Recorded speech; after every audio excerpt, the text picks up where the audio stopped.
अगर आप मांगलिक हैं लेकिन मंगल के साथ सूर्य स्थित है, तो आप ये समझिए कि आप रोक टोक करना छोड़ दीजिए, अपने जीवन साथी पर रोक टोक करना छोड़ दीजिए। कहाँ गई थी, क्यों गई थी, इतना खर्च कहाँ हुआ, इतना मतलब देर कहाँ हुआ, ये सब करना आप छोड़ दीजिए, नहीं तो आपका जो है वैवाहिक जीवन बर्बाद होगा।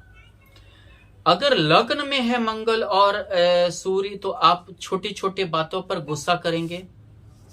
ये समझिए छोटी छोटी बातों पर गुस्सा करना, ऊपर से जो है हमेशा रोक टोक करना, अपना चलाने की कोशिश ज्यादा करना, अपनी बातों की वैल्यू ज्यादा रखना, उसके विचार को ना समझना वैवाहिक जीवन को आपका नष्ट कर देगा। चतुर्थ भाव में है तो निजी जिंदगी में भी आप दखल देंगे, अपने जीवन साथी के निजी जिंदगी में भी आप दखल देंगे, जिसके कारण कि घर बर्बाद होगा आपका। दूसरी बात है कि चतुर्थ भाव में जो है, यानी ये समझिए कि जो है घर पे कंट्रोलिंग आप अपना रखना चाहेंगे। कंट्रोलिंग के कारण क्या है, घर पे हर हमेशा किसी अपना कंट्रोलिंग के कारण आपका घर बर्बाद होगा। यानी कि कोई आया गया, यानी कि आप अपने जीवन साथी को स्वतंत्र नहीं छोड़ेंगे कि नहीं वो आया गया या बात करे या करे, मतलब हमेशा जो है कंट्रोलिंग में चाहेंगे, मतलब कि आपका हमेशा एक कंट्रोल रहे। सप्तम भाव में अगर है तो आप हमेशा रोक टोक करते रहेंगे। सूर्य और मंगल की युति सप्तम भाव में है, मांगलिक कुंडली भी हुआ, तो ऐसे में रोक टोक करते रहेंगे, हमेशा दबाव बनाए रखेंगे, हमेशा जो है मतलब कि हर चीज का हिसाब किताब लेना चालू करेंगे, और ये समझिए कि परेशान होकर मतलब कि दिक्कत में आ सकता है आपका वैवाहिक जीवन।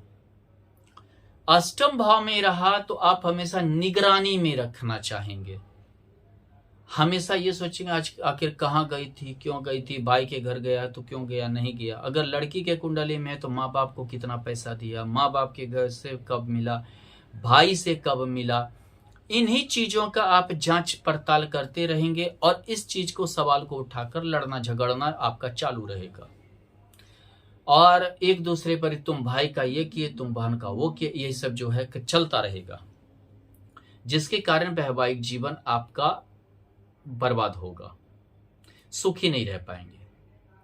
द्वादश भाव में सूर्य और मंगल का युति है, यानी मांगलिक कुंडली है, तो ये समझिए आप एक दूसरे से अलग रह सकते हैं, एक दूसरे से दूरी बनाकर रह सकते। इतना लड़ाई झगड़ा होगा, इतना रोक टोक आप करेंगे, इतना ज्यादा जो है करेंगे कि जो है एक दूसरे से दूरी बन जाएगी, एक दूसरे से काफी दूरी बनाकर रखेंगे।